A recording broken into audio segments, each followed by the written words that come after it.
Hello friends, welcome to IQ Gyan. तो आज हम 31 मई का हिंदू न्यूज़पेपर एनालिसिस जो है डिटेल में देखेंगे। एडिटोरियल्स और जो जो इम्पोर्टेंट न्यूज़ हैं उन सबको हम देखेंगे, इस जो आपको एग्जाम के लिए इंपॉर्टेंट हो। इस वीडियो में आप वीडियो को लास्ट तक देखें ताकि आपका जो न्यूज़पेपर है आज का वो कवर हो जाएगा। जो जो करंट अफेयर्स है उससे रिलेटेड वो आपके कवर हो जाएंगे, चाहे वो GS के कोई भी पेपर का हो, तो उसको हम यहाँ पे कवर करेंगे। उसके अलावा जो इंपॉर्टेंट टॉपिक्स इसमें दिया गया है, कुछ टर्म्स हैं, स्कीम्स हैं, उसको भी हम अलग से डिफाइन करने की कोशिश करेंगे, बताने की कोशिश करेंगे कि उसमें स्कीम में है क्या, तो ताकि वो आपका जो पूरा तरह से वो करंट अफेयर रिलेटेड जो भी टॉपिक्स है वो भी आपका कवर हो जाए। तो उसका आप नोट डाउन कर सकते हैं अपने नोटबुक में, जो भी हम स्कीम्स को डिटेल में बताएंगे। और इस चैनल पर अगर आप नए हैं तो इस चैनल को सब्सक्राइब करना मत भूलें, और सब्सक्राइब करके आप बेल आइकन को दबाएं। और उसके अलावा आप अगर वीडियो आपको अच्छा लगे तो आप दोस्तों के साथ शेयर कर सकते हैं इसको, और लाइक कर सकते हैं। आइए फ्रेंड्स, स्टार्ट करते हैं। पहला जो वीडियो आपका न्यूज़ है, number of new cases cross India dips further to 1.5 lakh. तो ये जो है केसेस जो डेली आ रहे हैं, बेसिकली अब ये कम होता दिख रहा है। ये आप देख रहे हैं, बेसिकली ये जो ग्राफ है, ये 7 day rolling average of new cases है आपका, बेसिकली लेफ्ट एक्सिस पे। तो ये बेसिकली धीरे धीरे ये एवरेज जो है ये धीरे धीरे कम हो रहा है। तो कल जो केसेज आए थे, बेसिकली 1,50,000 नए केसेज आए कल, रिपोर्ट हुए, और 3,000 डेथ्स नया रिकॉर्ड हुआ है। और इसमें जो बेसिकली टोटल अगर हम केसेज की बात करें, इंडिया ने जितना रिपोर्ट किया अभी तक, तो 2,80,00,000 केसेज और 3,29,026 डेथ्स रिकॉर्ड हुए हैं। और तकरीबन जो टेस्ट कंडक्ट हुए हैं, 20,64,000 टेस्ट जो है लास्ट डे कंडक्ट हुआ, जिसका ये रिपोर्ट आप देख रहे हैं। पॉजिटिविटी रेट की बात करें तो वो भी डेली पॉजिटिविटी रेट काफी कम हो गई, डिक्लाइन हो रही है। पॉजिटिविटी रेट जैसा जानते हैं आप कि बेसिकली आपने 100 अगर टेस्ट किए हैं तो उसमें कितने टेस्ट पॉजिटिव आए हैं, तो वो हो गया पॉजिटिविटी रेट। तो अगर 100 में से मान लीजिए 10 केसेस पॉजिटिव आ रहे हैं शॉर्ट टेस्ट में से, तो पॉजिटिविटी रेट आपका 10% हो गया। उसी तरह से अभी जो है बेसिकली मई 29 को देखा गया 9.4% पॉजिटिविटी रेट है, और जो कि कम है कंपेयर टू 13.4% रिकॉर्ड हुआ था आपका एक वीक हफ्ते पहले। इसके अलावा वैक्सीनेशन जो चल रहा है वो भी अभी थोड़ा पेस, अभी उनका जो है 30 लाख डोजेज तकरीबन कल दिया गया। 24 आवर्स बेसिकली 24 आवर्स लास्ट में जो दिया गया है, 30 लाख डोजेस एडमिनिस्टर्ड हुए हैं। तो ये सब बेसिकली कोरोना को लेकर के मेन जो आपका है वो एक स्कीम है। यहाँ पर जो आप देख रहे हैं साइड में न्यूज में, government expand credit for oxygen units. तो ये गवर्नमेंट ने ऑक्सीजन यूनिट सेटअप करने के लिए हॉस्पिटल्स का जो हमने देखा था, अभी ऑक्सीजन की काफी किल्लत हो गई थी, स्पेशली कुछ मेट्रो सिटीज में। तो उसको लेकर के एक था कि हॉस्पिटल्स जो है अपने हॉस्पिटल्स ही जो है वो एक ऑक्सीजन यूनिट जो है अपने साथ सेटअप करे, ताकि वो जो डिमांड है वो डिपेंडेंट नहीं रहे किसी बाहर के सप्लाई पे ऑक्सीजन के। तो उनका जो डिमांड है उनका उस हिसाब से वो हॉस्पिटल यूनिट सेटअप कर सकते हैं और डिमांड को मीट कर सकते हैं। इसको बढ़ावा देने के लिए बेसिकली गवर्नमेंट ने एक ऑलरेडी गवर्नमेंट का स्कीम है, emergency credit line guarantee scheme. ये ऑलरेडी पिछले साल ही अनाउंस हुई थी। तो इसमें बेसिकली इस सेक्टर को भी जोड़ दिया गया है to cover loans up to 2 crore for setting up on site oxygen generation plants at health care facilities and brought in ailing civil aviation sector under this ambit. इसमें क्या क्या मतलब हॉस्पिटल अगर ऑन साइट अपना oxygen plant setup करना चाहते हैं तो उनको 2 करोड़ तक का लोन दिया जाएगा इस स्कीम के अंतर्गत। इसी स्कीम को हम देखेंगे अलग से अभी कि क्या है ये स्कीम। ये पिछले साल ऑल आउट हुआ था। ये जो स्कीम है launch last year to help businesses tide over national lockdown adverse effect. Last year जो नेशनल लॉकडाउन हुआ था उसे जो बिजनेसेस से हैम्पर हुआ था उसको जूझने के लिए, बेसिकली उससे हेल्प करने के लिए बिजनेसेस को ये स्कीम गवर्नमेंट ने लास्ट ईयर अनाउंस की थी। And about 2.55 lakh crore has already been utilised. इसमें बेसिकली 3 लाख करोड़ का तकरीबन इसका बजट रखा था गवर्नमेंट ने, उसमें से 2.5 लाख तकरीबन ऑलरेडी जो अनाउंस 2.5 लाख करोड़ जो ऑलरेडी अनाउंस हो यूज हो चुके हैं। 55 लाख करोड़ अभी भी इसमें एक तरह से कहा जाए तो बाकी है। इसमें कुछ तो बेसिकली इसमें जो कहा गया है कि basically just about 45,000 crore remains to cope up with the demand from newly notice. तो अभी बस इतना ही तकरीबन बचा है इस स्कीम के बजट में, जिसको कि नए जब इसे इन्होंने ऑन साइट ऑक्सीजन प्लांट के लिए अप्रूवल दे दिया इस स्कीम में, तो नए बेनिफिशियरीज के लिए, नए सेक्टर्स के लिए ज्यादा पैसा इसमें नहीं बचा, ये इंडस्ट्री का कहना है। इसको और बजट को बढ़ाया देना चाहिए। इसके अलावा मिनिस्ट्री ने जो इसकी स्कीम का डेडलाइन को बढ़ा दिया है, तो ऑब्वियस सी बात है और ज्यादा फंड की जरूरत होगी इसमें, इस स्कीम में। पहले जो जून 30 तक ये स्कीम वैलिड था, अब इसको 30 सितंबर तक वैलिड कर दिया गया है। And permit lenders to disburse credit till December 31, 2021। तो जो लेंडर्स यानी बैंक जो है या एनबीएफसी जो है वो जो पैसा जो डिसबर्स कर सकते हैं वो 31 दिसंबर इस साल के एंड तक पैसा डिसबर्स कर सकते हैं इस स्कीम के अंतर्गत में। तो टाइमलाइन बढ़ा दी गई है। तो ये जो फोर्थ इसका कह सकते हैं आप वर्जन है इस स्कीम का, 1 2 3, उसके बाद फोर्थ वर्जन है ये, includes 100% guarantee covered up to loans up to 2 crore. तो 2 करोड़ तक के लोन अगर आप लेंगे, हॉस्पिटल अगर लेता है, नर्सिंग होम, क्लिनिक या जो भी हॉस्पिटल हेल्थ केयर इंस्टीट्यूशन है, तो उनको 100% गारंटी दी जाएगी गवर्नमेंट की तरफ से 2 करोड़ तक के लोन के लिए। किस लिए? अगर वो on site oxygen plant setup करने के लिए ये लोन लेते हैं तो। और इंटरेस्ट रेट इसमें क्या रखा गया? 7.5% का इंटरेस्ट रेट रखा गया। मैक्सिमम इतना ही हो सकता है, इससे कम भी आप निगोशिएट कर सकते हैं।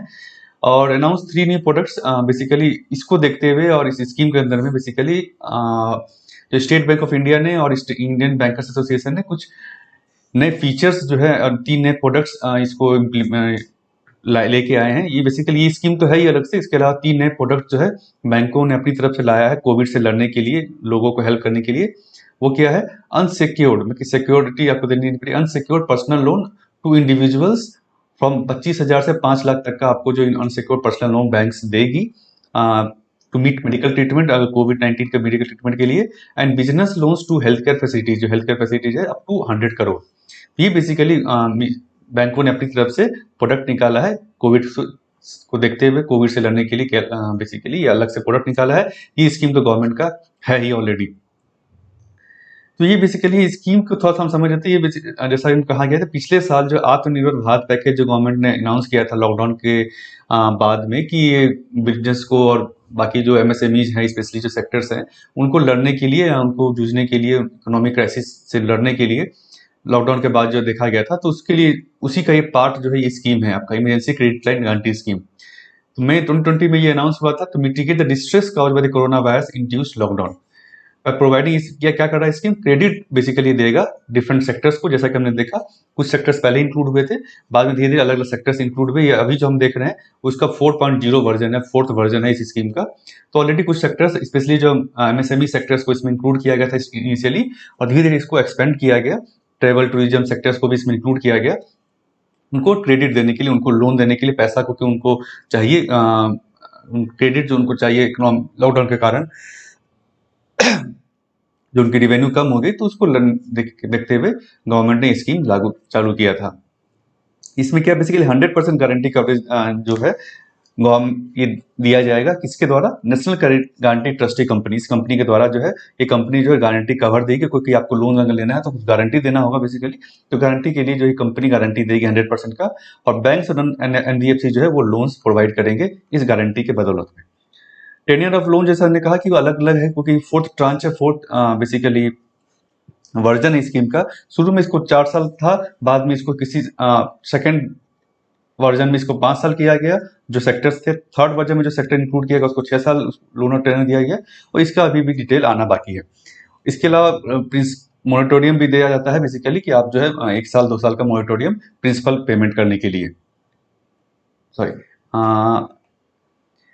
इंटरेस्ट रेट जो है वेरीफाई, अलग अलग वर्जन में अलग अलग इंटरेस्ट रेट रखा गया अलग अलग सेक्टर्स के लिए। स्टार्टिंग में इंटरेस्ट रेट इतना था आपका, अभी जब हमने देखा जैसे न्यूज में, तो 7.5% जो है रखा गया है इन सेक्टर्स के लिए, फोर्थ जो वर्जन इसका।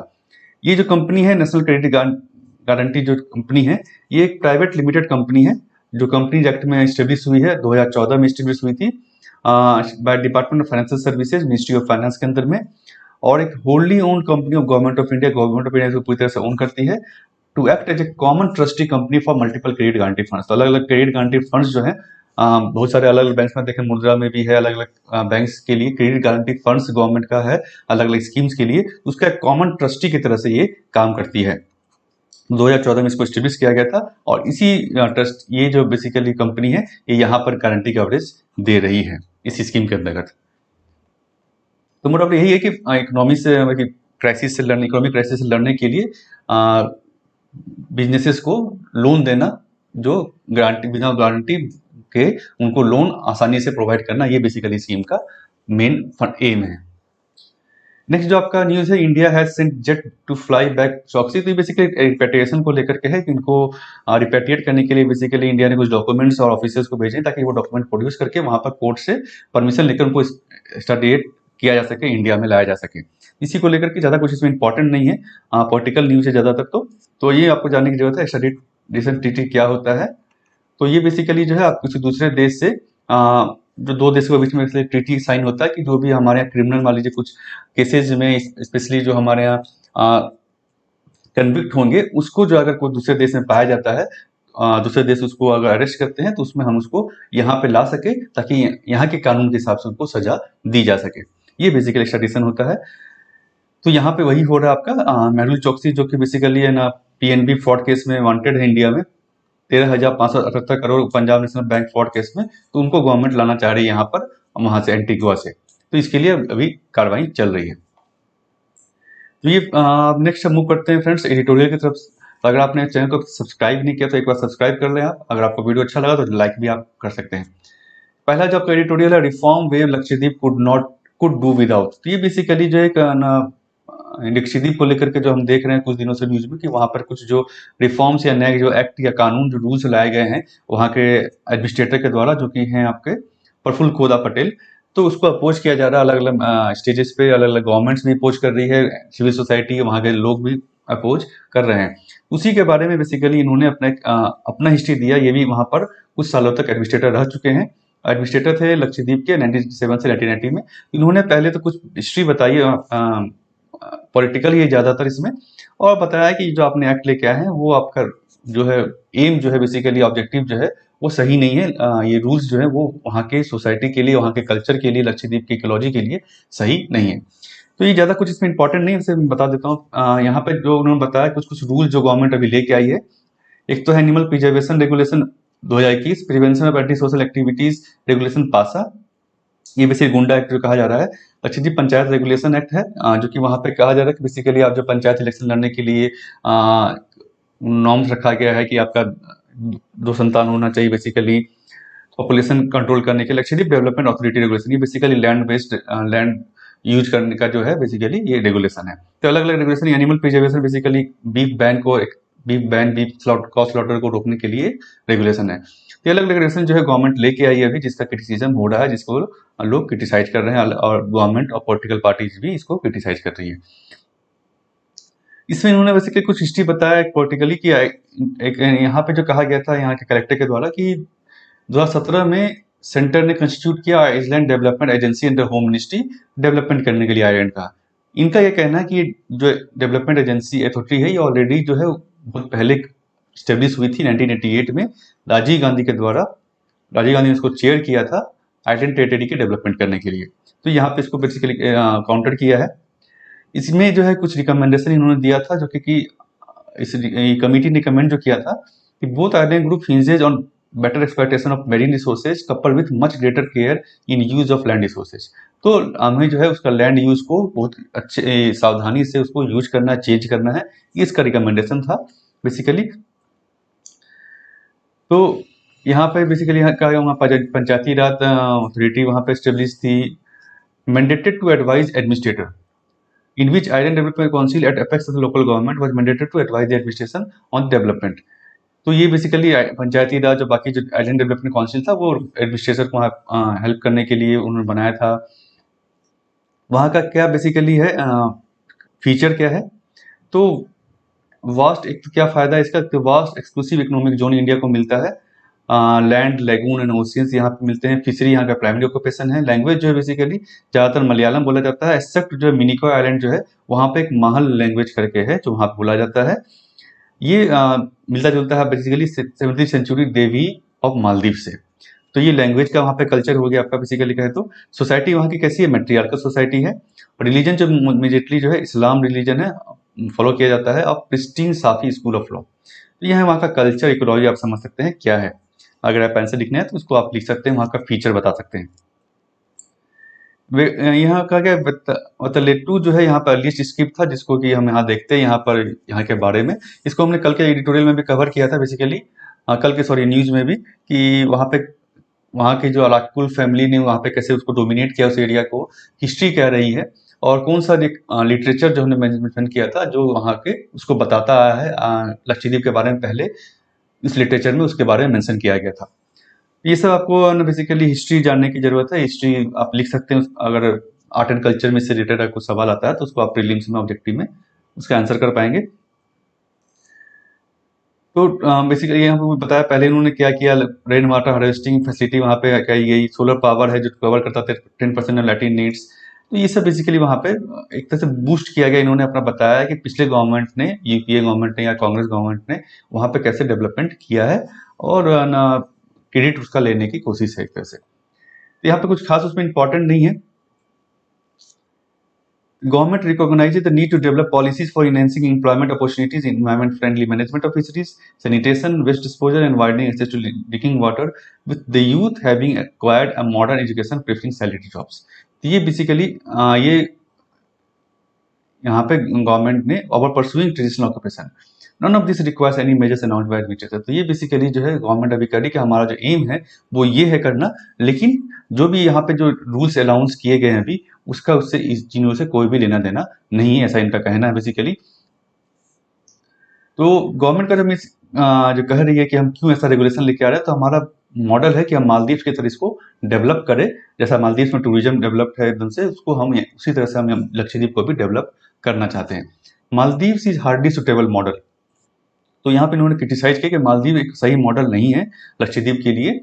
वाटर बंगलोज जो नीति आयोग ने सजेस्ट किया था, वाटर बंगलो क्या है, expensive concept and also hazardous to coral, favoured by NITI Aayog would collapse in Lakshadweep turbulent monsoon. तो इन्होंने कहा कि टर्बुलेंट मानसून जो लक्षद्वीप में आता है, बेसिकली मालदीव में नहीं आता है, उसमें जो ये वाटर बंगलोज कोलैप्स हो जाएंगे। तो ये सही जो प्रपोजल नहीं है टूरिज्म डेवलप करने का। मालदीव के बेस पर आप जो यहाँ डेवलप करना चाहते हैं, तो वो सही प्रपोजल नहीं है। इसकी अलग इकोलॉजी है, अलग एनवायरनमेंट है। तो यहाँ पे बाकी जो रूल्स को उन्होंने क्रिटिसाइज किया, क्रॉस वाटर बैन, जहाँ पे कि कोई क्रॉस वाटर नहीं होता है, नो कोई गाय नहीं है, accept in government on dairy farms. Preventive detention आपने लॉ लेके आया, लेकिन जो कि यहाँ पे कोई क्राइम नहीं है। उसके अलावा steps to undermine tribal land ownership आप हटाना चाहते हैं, tribal land ownership, with also plans to for road widening के लिए, जबकि यहाँ पे सिर्फ 11 किलोमीटर का ही रोड है। तो ये सब बेसिकली रूल्स जो है एक तरह से आप प्राइवेट प्लेयर्स को फायदा पहुंचाने के लिए और कर रहे हैं, जो कि जिसका कि यहाँ की इकोलॉजी से, यहाँ के एनवायरनमेंट से कोई लेना देना नहीं है। इसके अलावा गवर्नमेंट रूल लेके आए कि panchayati rule design to restrict the population growth in territory. ये बेसिकली गवर्नमेंट का कहना है कि हम जो पंचायत रूल लेके आ रहे हैं कि ना, जिनके 2 से ज्यादा बच्चे हैं उनको इलेक्शन नहीं लड़ सकते हैं। तो यहाँ ऑलरेडी टोटल फर्टिलिटी रेट है 1.4%, जबकि नेशनल एवरेज है 2.2% है, तो उससे ऑलरेडी कम है, तो इसको आपको लाने की जरूरत नहीं है यहाँ पर। तो ये बेसिकली रूल्स को क्रिटिसाइज किया गया है कि क्यों ये रूल्स जो है वहाँ के एनवायरनमेंट के हिसाब से, वहाँ के इकोलॉजी के हिसाब से, वहाँ के कल्चर के हिसाब से और डेमोग्राफी के हिसाब से सही नहीं है। ये मोटा मोटी ज़्यादातर इसमें पॉलिटिकल ही है कि ना ये कैसे इन्होंने डेवलप किया, क्या पहले की गवर्नमेंट ने स्टेप्स लिया। आपके लिए जो जानने की जरूरत है, ये रूल्स क्या है, इसको कैसे है ना, उसके लूपहोल्स क्या है, और बेसिकली मालदीव्स मॉडल क्यों सस्टेनेबल नहीं है लक्षद्वीप के लिए। Next job editorial evidence of how little judiciary has learn. तो ये बेसिकली तरुण तेजपाल केस को लेकर के इन्होंने स्पेशली कुछ बताया है, रेप केस को लेकर के। तो कुछ चीजें जो है जजमेंट में जैसे कि दी गई है जो कि सही नहीं है, इन्होंने ज्यादा तो उतना इंपॉर्टेंट नहीं है वैसे तो जिसमें कहा गया है total violation of various laws, full personal details of the survivor जो रेप विक्टिम है, her name, that of her family, WhatsApp number, सब कुछ जो है basically laid out bare in the judgement, जो कि नहीं होना चाहिए। राइट टू प्रिवेसी उनका हैम्पर करता है, which have no relevance to the charges of rape. तो ये सब बेसिकली जजमेंट में जज को देखना चाहिए था, जुडिशरी ने इसको सीखा नहीं। ऑलरेडी जो जजमेंट रूल्स हैं उसमें इन चीजों को नहीं बताना चाहिए रेप सर्वाइवर विक्टिम का। तो ये सब उन्होंने कुछ क्रिटिसिज्म किया है जजमेंट का लेकर के। Section 53A of Indian evidence act जो है वो rules out reference to past sexual history, लेकिन इस चीजों में बार बार उनसे पूछा गया cross examination recorded in judgement. तो ये सब बेसिकली जो जजमेंट का या कह सकते हैं प्रोसीजर का इन्होंने कुछ चीजों को क्रिटिसाइज किया है इसमें, अदरवाइज इसमें कुछ इंपॉर्टेंट नहीं है। नेक्स्ट आपका एडिटोरियल है स्टॉर्म एंड स्ट्राइक। ये बेसिकली जो है वेस्ट बंगाल और जो सेंटर के बीच में जो टसल एक तरह से था, अभी जो मीटिंग हुई थी, रिव्यू मीटिंग, जो इसमें है ना वहाँ के चीफ मिनिस्टर जो है प्रेजेंट नहीं थी एक तरह से कहा जा रहा है। तो उसको लेकर के जो क्रिटिसिज्म हुआ, उसके बाद वहाँ के चीफ सेक्रेटरी को जो सेंटर ने यूनिटरली सेंटर डेपुटेशन में कॉल किया है। तो इसको लेकर के ये आर्टिकल है बेसिकली मोटा मोटी ये पॉलिटिकल ही है, कुछ खास फैक्चुअल चीजें नहीं है। ये इसीलिए यहाँ पे क्रिटिसाइज किया। उड़ीसा में भी गवर्नमेंट ने प्राइम मिनिस्टर ने सेम डे जो सेकंड मीटिंग किया था, रिव्यू मीटिंग, जिसमें कि अपोजिशन लीडर को उन्होंने इन्वॉल्व नहीं किया था। गुजरात में भी अपोजिशन लीडर को इन्वॉल्व नहीं किया गया था, बट इसमें आपने अपोजिशन लीडर को बुलाया जो कि सही नहीं था।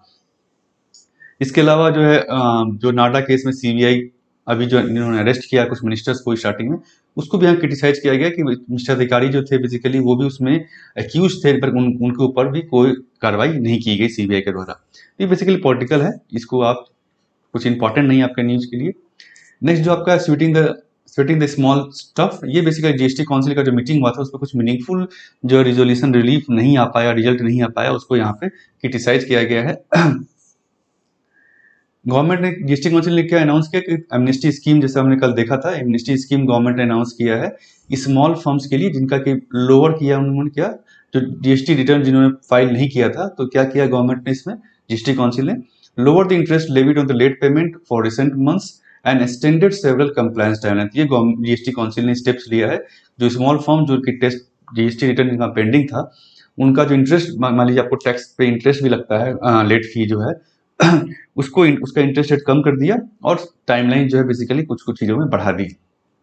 But little despite for businesses with turnover of over 5 crore, तो स्मॉल बिजनेसेस के लिए इन्होंने स्टेप लिया, बड़े बिजनेस के लिए कोई भी रिलीफ जो है यहाँ पर नहीं लिया गया जिसको लिया जाना चाहिए।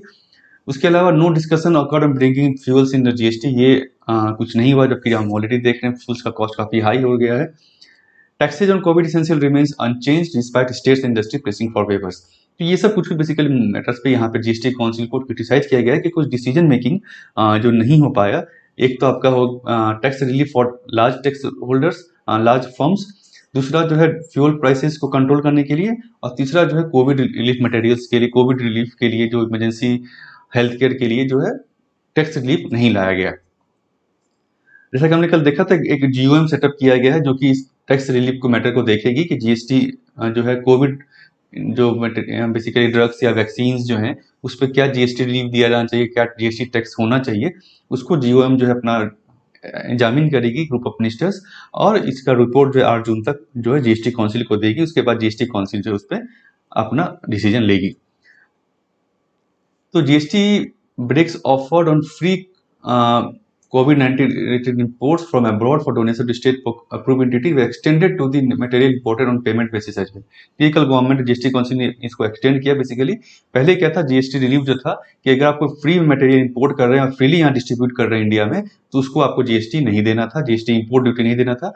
अब उसको एक्सटेंड कर दिया, अगर आप पेमेंट करके भी मटेरियल इंपोर्ट कर रहे हैं लेकिन फ्रीली आप डोनेट कर रहे हैं यहाँ एक तो फ्री आप मंगा सकते हैं या पेमेंट बेसिस पे मंगा सकते हैं। कुछ फर्म्स ने जो है पेमेंट बेसिस पे सामान जैसे ऑक्सीजन कंसंट्रेटर को, ऑक्सीजन सिलेंडर्स को मंगाया था, तो उसको ड्रग्स को, तो उसको बेसिकली अब क्या किया गवर्नमेंट ने, जीएसटी पेमेंट पे भी अगर आप मंगा रहे हैं पे करके भी, तब भी आपको जीएसटी देने की जरूरत नहीं है।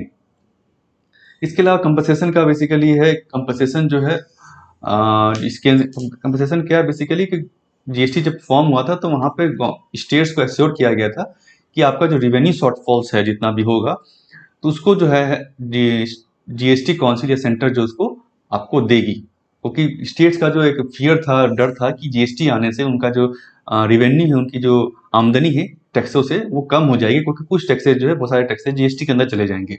इससे बचने के लिए बेसिकली जो है स्टेट्स को एक एश्योरेंस दिया गया था सेंटर की तरफ से कि भाई आपको जो है 5 सालों तक 2022 तक जो है हम जो है जितना भी रेवेन्यू शॉर्टफॉल है आपका, एक परसेंटेज बेसिस पे 14% आई थिंक डिसाइड किया गया था रेवेन्यू ग्रोथ, तो उसको हम जितना भी कम होगा रेवेन्यू आपका, उसको हम देंगे अलग से कंपनसेशन मेथड पे। तो वो अभी जो है उस पर बेसिकली पिछले साल को इन सेंटर के फाइनेंशियल पोजीशन भी ठीक नहीं थी, उतना टैक्स रिसिप्ट भी नहीं हुआ जीएसटी से, तो इसको लेकर के अभी भी संचय है कि कैसे उसको दिया जाए रेवेन्यू जो कंपनसेशन है। उसके अलावा कुछ स्टेट जो है बेसिकली डिमांड करने लगे कि हमें जो अलग से सेस लगाने दिया जाए, कुछ सेस का फैसिलिटी दिया जाए ताकि हम अपना रेवेन्यू जो शॉर्टफॉल है उसको हम मीट कर सकें। जैसे सिक्किम ने डिमांड किया है कि allowed to levy its own cess to cope up with falling revenues, उनकी रेवेन्यू कम हो रही है तो बेसिकली जो है हमें एक अलग से सेस लगाने दिया जाए ताकि हम अपना खर्च जो आमदनी जो बढ़ा सके। उसी तरह तमिलनाडु और अरुणाचल प्रदेश ने भी इसको सपोर्ट किया है, इस स्कीम को, इस चीज को।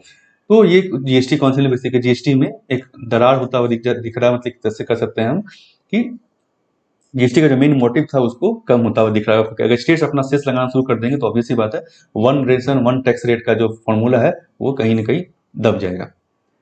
तो कुछ virtually derail the edifice very edifice of GST, ठीक है। Even as states now want to recompensate beyond next year, उसके अलावा जो नेक्स्ट जो है स्टेट चाह रही कि जो कंपनसेशन मैकेनिज्म जो 2022 में खत्म हो रहा है उसको और एक्सटेंड किया जाए। तो ये सब बेसिकली जीएसटी में सुधार की जरूरत है। जीएसटी को आप आपने पढ़ा होगा शायद, तो उसमें जो है जीएसटी में और क्या क्या सुधार की जरूरत है उसमें आप इसको लिख सकते हैं कि कैसे इसको और मजबूत किया जाए और टैक्स रेवेन्यू को कैसे हम उसको स्ट्रांग कर सकते हैं और स्टेट्स के लिए। नेक्स्ट जो आपका आर्टिकल है editorial only global effort can tame कोविड-19। तो बेसिकली उन्होंने कहा कि ग्लोबल एफर्ट की जरूरत है कोविड-19 से लड़ने के लिए। इंडिविजुअल कंट्री अगर अपना एफर्ट करेगी सिर्फ तो उससे हम लड़ नहीं पाएंगे। क्यों? क्योंकि no one is safe until everyone is safe. क्योंकि हमने देखा बेसिकली जो कुछ कुछ वेरिएंट जैसे कि जो B1.617 जो है वेरिएंट, जो डबल म्यूटेंट वेरिएंट जो इंडिया में पहली बार पाया गया था, ऑलरेडी जो 40 कंट्रीज में पाया जा चुका है। तो ये वेरिएंट जो काफी जल्दी से स्प्रेड होता है बेसिकली कोविड जो है, तो हमें जो देखना होगा कोऑर्डिनेटेड एफर्ट की जरूरत है कि हर कंट्री जो है ग्लोबली जो हमें उसको सेव करने की जरूरत है, तभी हम सेफ हो पाएंगे। अगर हम किसी अपने इंडिविजुअल सोचेंगे तो बेसिकली ग्लोबली कहीं भी वायरस होगा तो वो दूसरे देश को इफेक्ट कर सकता है। तो globally coordinated efforts to build herd immunity through mass vaccination, ये और टू डेवलप न्यू वैक्सीन और tweak the existing ones to become effective against the new variants. तो ये जरूरी है कि वैक्सीनेशन, मास वैक्सीनेशन, और जो अगर नए वेरिएंट्स आते हैं तो उसको हम जो हम ऑलरेडी वैक्सीन है उसको हमें चेंज करके ट्विक करना है या फिर नए वैक्सीन को डेवलप करना होगा ताकि नए वेरिएंट से हम लड़ सके। ये ग्लोबल एफर्ट की जरूरत है। तो इंडिया में अगर बात करें, इंडिया स्पेसिफिक उन्होंने कुछ बताया है, जैसे कि वैक्सीन शॉर्टेज हम देख रहे हैं बेसिकली बहुत सारा। तो इसको गवर्नमेंट का वैक्सीन मैत्री प्रोग्राम को भी जो पॉलिसी थी कि गवर्नमेंट ने बहुत सारा जो वैक्सीन एक्सपोर्ट किया कोवैक्स फैसिलिटी में जो WHO की फैसिलिटी है और बाकी कुछ देशों को भी, इसको क्रिटिसाइज किया गया है गवर्नमेंट ऑलरेडी। उसके बाद लेकिन क्या हुआ, गवर्नमेंट ने टेम्पोररी रेस्ट्रिक्शन अभी लगाया हुआ है एक्सपोर्ट ऑफ कोविड वैक्सीन। तो ये यहाँ पे उन्होंने क्रिटिसाइज किया कि गलत है बेसिकली।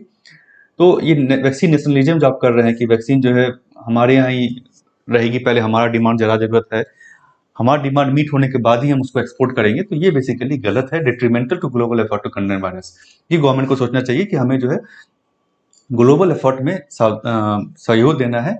अगर हम हर देश अगर वैक्सीन नेशनलिज्म करने लगेगा तो वैक्सीन जो लो डेवलप्ड कंट्रीज जो है बेसिकली पुअर कंट्रीज जो उनके पास नहीं पहुंचेगी, और जो ग्लोबल एफर्ट चाहिए, क्योंकि अगर कहीं भी वायरस रहेगा तो वो दूसरे देशों में फैल सकता है। इस रीजन में, इस फील्ड में हमें सोचने की जरूरत है।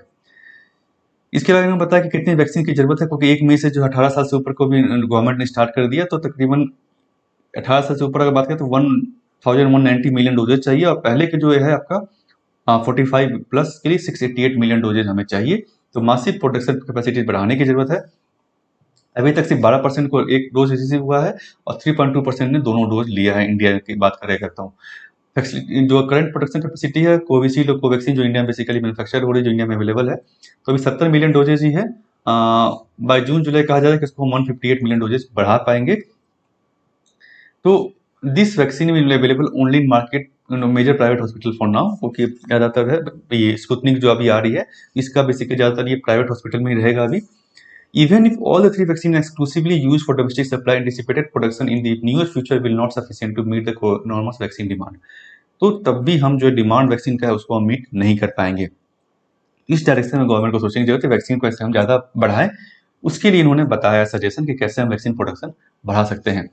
पहला जो सबसे बड़ी चीज है कि मल्टीपल प्रोड्यूसर्स को हमें इनरोल करना होगा, ताकि ज़्यादा कंपनी को हमें वैक्सीन का लाइसेंस देना होगा जो कि वैक्सीन प्रोडक्शन स्टार्ट कर सके। इससे क्या होगा, कंपटीशन एक तो बढ़ेगा और प्राइसेज भी कम होंगी, और ऑब्वियसली बात है प्रोडक्शन कैपेसिटी बढ़ेगा तो हम वैक्सीन की क्वांटिटी भी ज़्यादा अवेलेबल होगी।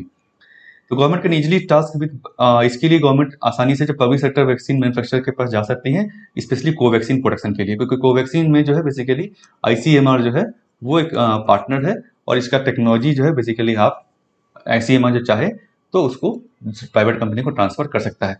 गवर्नमेंट ने इसमें स्टेप भी लिया है basically. 3 private sector public sector companies को इसमें इनरोल किया गया है।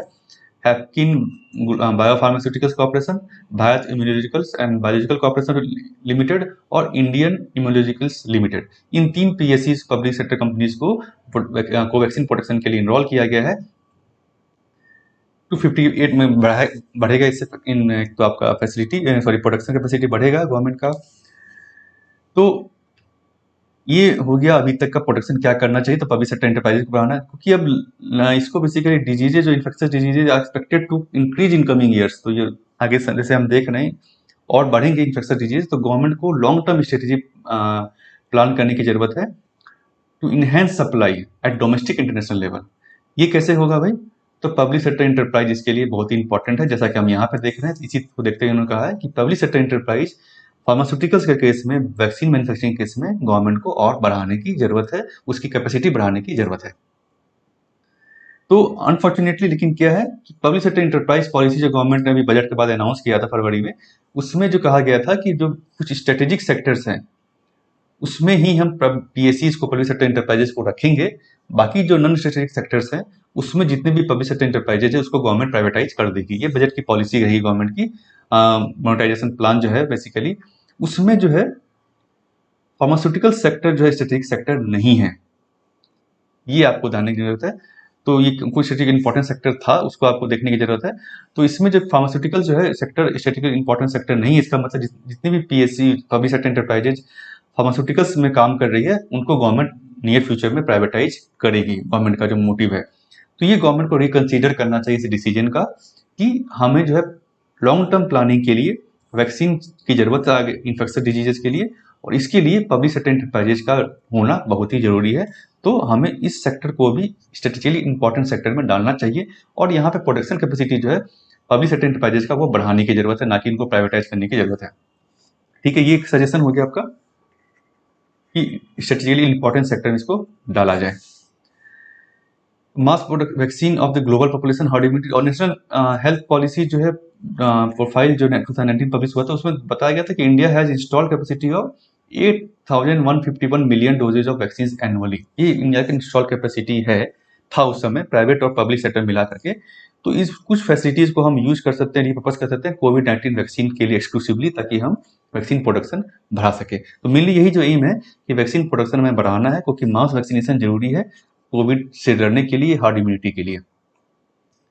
इंटरनेशनल कॉपरेशन भी इसमें जरूरी है, क्योंकि बहुत बिना इंटरनेशनल कॉपरेशन के ईजी नहीं होगा, क्योंकि रॉ मटेरियल्स जरूरत है आपको, ट्रांसफर टेक्नोलॉजी चाहिए आपको, इंटेलेक्चुअल प्रॉपर्टी राइट्स बैरियर जो है, तो इन सब चीज़ों को देखते हुए आईपीआर बेसिकली क्या होता है, इंटेलेक्चुअल प्रॉपर्टी बेसिकली जैसे पेटेंट किसी ने किया है, किसी ने जिसने इन्वेंशन किया है उसको आपने पेटेंट करा लिया, तो पेटेंट अगर आप करा लेते हैं तो आपके पास एक्सक्लूसिव राइट है कि आप उसको बना सकते हैं, प्रोड्यूस कर सकते हैं, या आप किसी दूसरे को दे सकते हैं उस सामान को बनाने के लिए, तो वही उस चीज़ को बना सकता है, मोनोपोली होगी।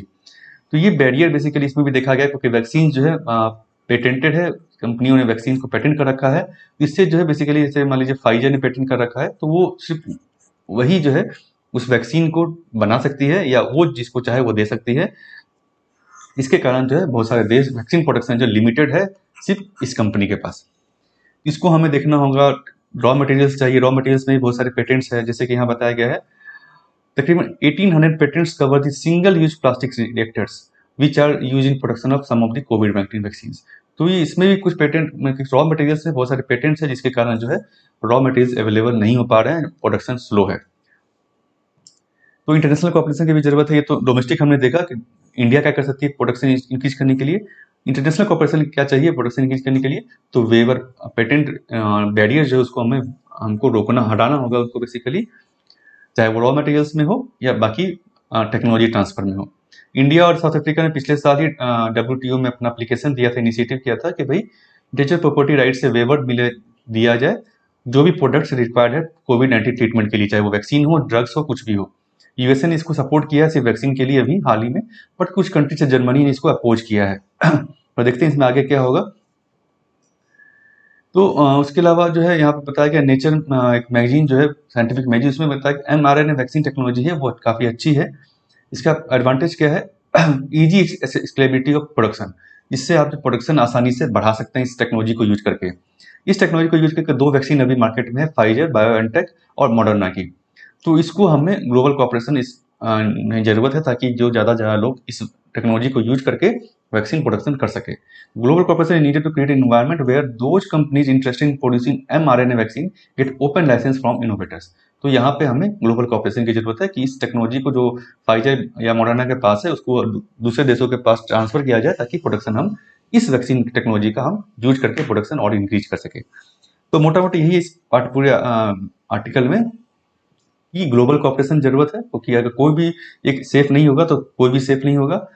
उसके लिए क्या जरूरत है, हार्ड इम्यूनिटी हमें लाने की जरूरत है। हार्ड इम्यूनिटी कैसे आएगी, मास वैक्सीनेशन से। मास वैक्सीनेशन कैसे होगा, प्रोडक्शन जब हमारे पास सफिशिएंट क्वांटिटी में होगा। प्रोडक्शन के लिए नेशनली हमें क्या करने की जरूरत है, इंडिया में पब्लिक सेक्टर एंटरप्राइजेस को बढ़ाने की जरूरत है, और ज़्यादा टेक्नोलॉजी हमारे पास कोवैक्सीन ऐसे टेक्नोलॉजी उसको हमें प्राइवेट पब्लिक सेक्टर एंटरप्राइजेस को देने की जरूरत है। उसके अलावा ग्लोबल कोऑपरेशन की जरूरत है कि इंटेलेक्चुअल प्रॉपर्टी बैरियर जो है, पेटेंट्स का जो बैरियर है, उसको हम हटाएं कुछ दिनों के लिए, वेव ऑफ करें और टेक्नोलॉजी हम ट्रांसफर करें दूसरे देशों में। नेक्स्ट जो आपका article, holding leaders to account, ये बेसिकली पॉलिटिकल न्यूज है कि जैसे कि गवर्नमेंट कह रही है कि नहीं आप ना कोविड में पॉलिटिक्स मत खेलिए, पॉलिटिसाइज मत कीजिए। तो इसको इन्होंने बताया कि पॉलिटिक्स क्या है। Basically politics is not only about what happens in assemblies in parliament, it should also not be perceived as dirty word signifying the lust for power. तो पॉलिटिक्स क्या है बेसिकली उसको थोड़ा सा बताया है, और कहा है कि बेसिकली सिटीजन्स को, विजिलेंट सिटीजन्स को राइट होना चाहिए कि वो गवर्नमेंट को क्रिटिसाइज कर सके, और अपोजिशन को भी अथॉरिटी हो कि क्रिटिसाइज करे गवर्नमेंट को अगर कुछ पॉलिसी पर। तो ये बेसिकली उन्होंने बताया है, कुछ खास इसमें इंपॉर्टेंट वैसा नहीं है।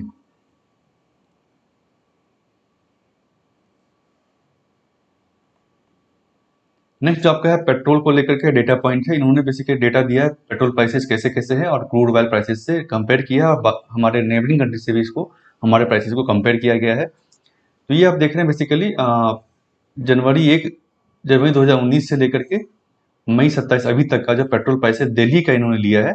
ये ऊपर वाला ग्राफ, ये जो ग्राफ देख रहे हैं आप, ये दिल्ली का है, पेट्रोल प्राइसेस इन दिल्ली।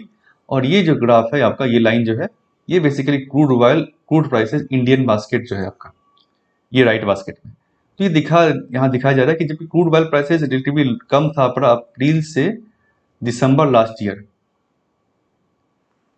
लेकिन petrol prices at petrol pump because rose because of increase of taxes. तो बेसिकली इन्होंने पूरे डेटा पॉइंट में जो है कि टैक्सेस के कारण जो है हमें जो इतना पेट्रोल प्राइसेस ज़्यादा है। यहाँ जैसे आप देख सकते हैं क्रूड ऑयल प्राइसेस जो है कम हुए थे इंडियन बास्केट के, लेकिन टैक्सेस के कारण जो है पेट्रोल प्राइसेस कम नहीं हुआ, बढ़ता ही गया। ये तो दिल्ली की बात हुई। नेबरिंग कंट्री से इन्होंने कंपेयर किया, जैसे इंडिया में जो पेट्रोल प्राइसेस मई 24 को था 95.43 लीटर्स था पेट्रोल का। बाकी कंट्री से इन्होंने कंपेयर किया, सबके दाम जो है तकरीबन कम है इंडिया के कंपैरिजन में।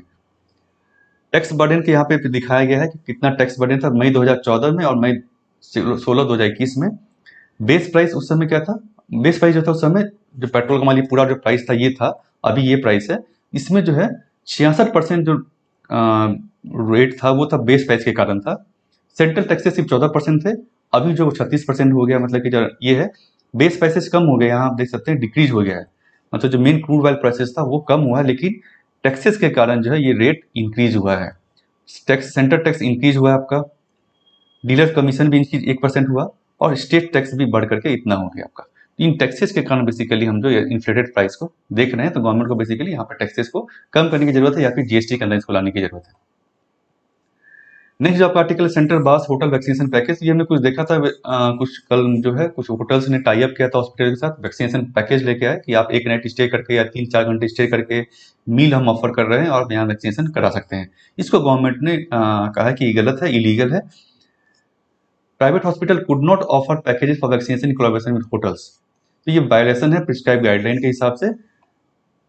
तो it added apart from government का गाइडलाइन क्या है कि गवर्नमेंट और प्राइवेट वैक्सीनेशन सेंटर को छोड़ करके आप जो है work places, home Covid vaccination centre for elderly के लिए और डिफरेंटली एबल के लिए आप कर सकते हैं। इसके अलावा और हाउसिंग सोसाइटीज में कर सकते हैं आप। उसके अलावा कोई भी अदर एवेन्यूज जगह पर आप वैक्सीनेशन नहीं कर सकते हैं। इसको जो पोर्टल पे आप कर रहे हैं ये गलत है, इसको गवर्नमेंट ने कहा कि इसको आप रोकिए, स्टेट्स को इशू किया है, और लीगल आप जो है कार्रवाई इसके अगेंस्ट कीजिए। नेक्स्ट आपका है मानसून ओवर केरला डिलेड। ये आईएमडी ने फोरकास्ट किया कि जो 31 मई को आने वाला था मानसून, तो आईएमडी ने कहा जो मई 31 को आने वाला था मानसून वो अभी डिले होकर 30 जून को आएगा। यहाँ पे जानने की जरूरत है कि मानसून का क्राइटेरिया क्या होता है, बेसिकली कैसे डिफाइन होता है कि मानसून आएगा।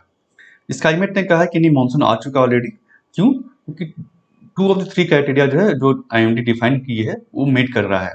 क्या क्या क्राइटेरिया है? पहला जो क्राइटेरिया है rain bearing westerlies being at minimum depth and speed, ये होना चाहिए, तो ये है अभी। अभी क्या है, एटलीस्ट 60% ऑफ अवेलेबल 14 स्टेशन इन केरला जो है और कोस्टल कर्नाटका ने।